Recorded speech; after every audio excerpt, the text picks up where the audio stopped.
لك والملك لا شريك لك لبيك. اعوذ باللہ من الشیطان اللعین الرجیم. بسم اللہ الرحمن الرحیم. وصلی اللہ علی محمد وآل بیتہ الطیبین الطاہرین المعصومین. حج کے مناسک و فضائل کا سلسلہ مناسک عشق کے نام سے دوسرا درس لے کے مومنین کرام کی خدمت میں حاضر ہوں.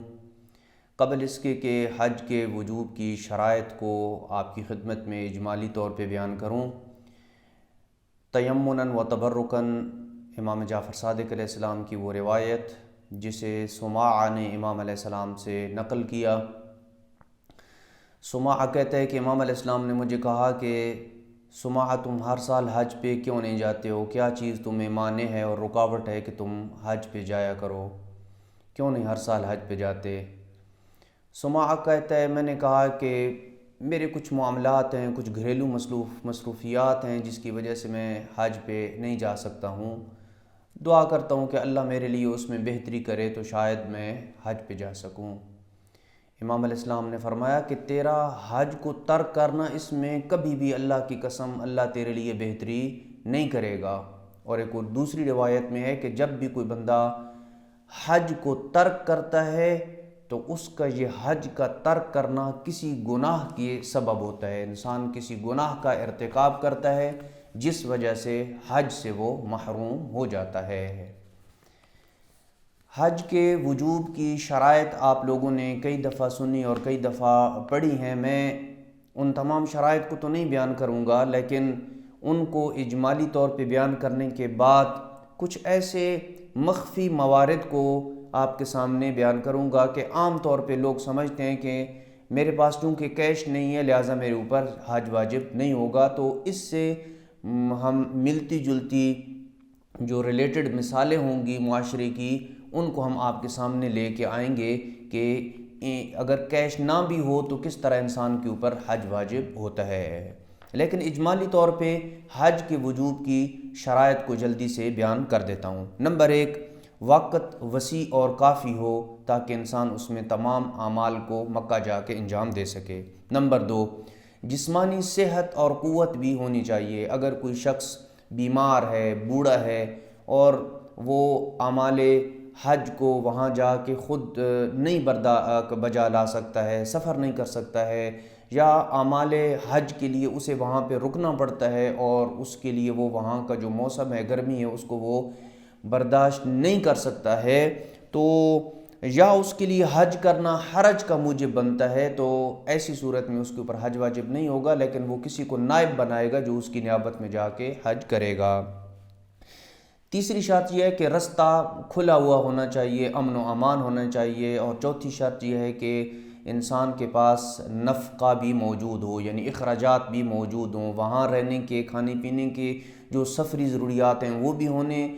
پورے ہونے چاہیے اس کے پاس، اور سواری بھی اس کے پاس ہونی چاہیے. یہ وہ عمومی شرائط ہیں. اور ایک شرط یہ بھی ہے کہ واپسی پہ بھی اس کے اخراجات اس کے پاس ہونے چاہیے. ان تمام چیزوں کو جب ملا کے دیکھا جاتا ہے تو یہ کہا جاتا ہے کہ فلاں بندہ جو ہے وہ حج بجا لانے کی استطاعت رکھتا ہے. فقط استطاعت اس چیز کا نام نہیں ہے کہ بندے کے پاس پیسے موجود ہوں اور باقی شرائط یہ نہ ہوں جو ہم نے بیان کی ہیں استطاعت کی، تو اس وقت تک بندہ مستطیع نہیں ہوتا ہے جب تک یہ ساری چیزیں جو ہیں وہ پوری نہ ہوں.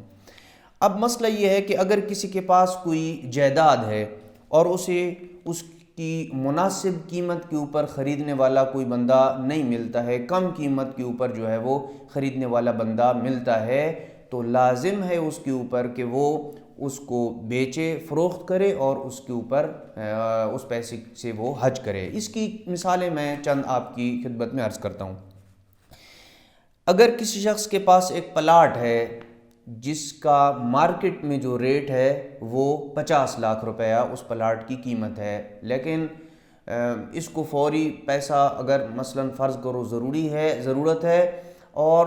50 لاکھ کوئی بھی نہیں لیتا ہے، 45 لاکھ سے زیادہ اس کو کوئی بھی دینے کو تیار نہیں ہے، تو یہ 45 لاکھ میں اپنا یہ پلاٹ فروخت کرے اور ملنے والی قیمت جو ہے وہ اس کے ساتھ حج کرنا اس کے اوپر واجب ہوگا۔ اب کتنے ایسے افراد ہیں جن کے پاس پلاٹ موجود ہوتے ہیں لیکن وہ کہتے ہیں کہ میرے پاس 10 لاکھ 12 لاکھ 14 لاکھ جو ہے وہ حج کا نہیں ہے۔ اسی طریقے سے ایک خاتون ہے جس کے پاس 10 تولے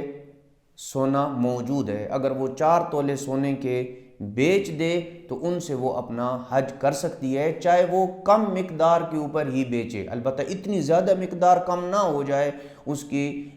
کہ اس کو وہاں اس کا نقصان اٹھانا پڑتا ہے، نہیں، تھوڑا بہت اگر معمولی مقدار میں اس کے ریٹ میں، پلاٹ کے ریٹ میں، تو 1 تولے کے ریٹ میں کمی واقع ہوتی ہے تو کوئی حرج نہیں ہے، وہ اس کو بیچے اور اس قیمت سے حج کرنا اس کے اوپر لازم ہوگا۔ اسی طرح اگر ایک شخص کے پاس مہنگی گاڑی ہے لیکن حج کے لیے اس کے پاس رقم نقد کی شکل میں موجود نہیں ہے، فرض کریں اگر ایک گاڑی کی قیمت جو ہے وہ 50 لاکھ روپے، 70 لاکھ روپے، 80 لاکھ روپے کی گاڑی ہے لیکن فوری فروخت کرنے کے اوپر فرض کریں اسے قیمت کم مل رہی ہے، 28 لاکھ مل رہی ہے یا 55 لاکھ مل رہی ہے، اس کی اگر قیمت جو ہے وہ ویسے بازار میں اس کی 60 لاکھ ہے لیکن اس کو اب بیچنے کی صورت میں 3-4 لاکھ روپے کم میں یہ فروخت ہو رہی ہے تو بھی کم میں بیچے اور حج کے اوپر جائے۔ اسی طریقے سے زراعت یا کاروباری سٹاک ہے، اگر کسی شخص کے پاس، ایک شخص کے پاس زرعی زمینیں ہیں، فارم ہے یا کوئی کاروباری سٹاک ہے اس کے پاس، مثلاً کپڑے ہیں، موبائل ہیں یا الیکٹرانکس کی چیزیں ہیں، الیکٹرانکس کی دکان ہے، اس میں فریج پڑی ہے، واشنگ مشین پڑی ہے اور بہت ساری اس کے پاس ایسی چیزیں پڑی ہیں، اگر حج کے لیے اسے اپنا کچھ مال بیچنا پڑے، چاہے وہ مارکیٹ سے معمولی مقدار میں کم قیمت کے اوپر بیچنا پڑتا ہے تو تب بھی اسے بیچے اور اس سے وہ حج کرنا اس کے اوپر واجب ہو جائے گا۔ لیکن اس کے لیے یہ ضروری ہے کہ جب وہ ان تمام چیزوں کو بیچے تو یہ تمام چیزیں اس کی ضرورت کی نہیں ہونی چاہیے، یعنی اس کی ضرورت سے زائد کی وہ چیزیں ہوں تو اس صورت میں ان کے اوپر اس کو بیچنا ہوگا۔ اگر کوئی چیز اس کی ضرورت کی ہے تو اس کو بیچنا واجب نہیں ہے۔ اسی طریقے سے اگر کسی شخص کے پاس جو ہے وہ ایک فیکٹری ہے، اس کے اندر مشینیں لگی ہوئی ہیں، آلات لگے ہوئے ہیں اور اسی سے وہ اپنا جو ہے وہ روزی روٹی کا سسٹم جو ہے وہ چلاتا ہے، کماتا ہے، کھاتا ہے، پیتا ہے، اپنے بچوں کا پیٹ پالتا ہے، تو اس فیکٹری کی جو آلات ہیں یا مشینری ہیں اسے بھی بیچنا واجب نہیں ہوگا۔ غرض یہ کہ اگر کسی بندے کے پاس کوئی چیز اس کی ضرورت سے زیادہ کی ہے تو اس کو بیچنا واجب ہوگا اور اس سے وہ حج کرنا اس کے اوپر واجب ہوگا۔ یا بعض اوقات یہ بھی ہوتا ہے کہ ایک بندے کے پاس مثال کے طور پہ کم قیمت ہے حج کی، حج کا جو پیکج ہے فرض کرے 12 لاکھ روپے حج کا پیکج ہے اور اس کے پاس 10 لاکھ روپے ہے اور ساتھ اس کے پاس 2 قیمتی موبائل بھی ہیں، ایک اس کی ضرورت ہے اور ایک اس نے ویسے شوقیہ طور پہ رکھا ہوا ہے اور اس کی ضرورت نہیں ہے۔ اب یہ جو ایک موبائل اس کا اضافی ہے اس کو بیچے اور جو اس کے حج کے پیسے کم ہو رہے ہیں اس سے وہ اپنے حج کی رقم کو پورا کرے اور حج ادا کرے۔ اسی طریقے سے ایک شخص ہے کہ جس کے پاس ایک مکان ہے جس میں وہ رہ رہا ہے اور اس کی مالیت فرض کریں کہ 1 کروڑ روپے اس کی مالیت ہے، اب وہ شخص جو ہے وہ اس مکان کو اگر بیچے اور اس سے کم قیمت کے اوپر اسے گھر اس کی حیثیت کے مطابق مل سکتا ہے اور وہ وہاں پہ رہ سکتا ہے تو اضافی قیمت اگر حج کے اخراجات کو پورا کرتی ہے تو اس کے اوپر واجب ہے کہ وہ اپنے اس گھر کو بیچے اور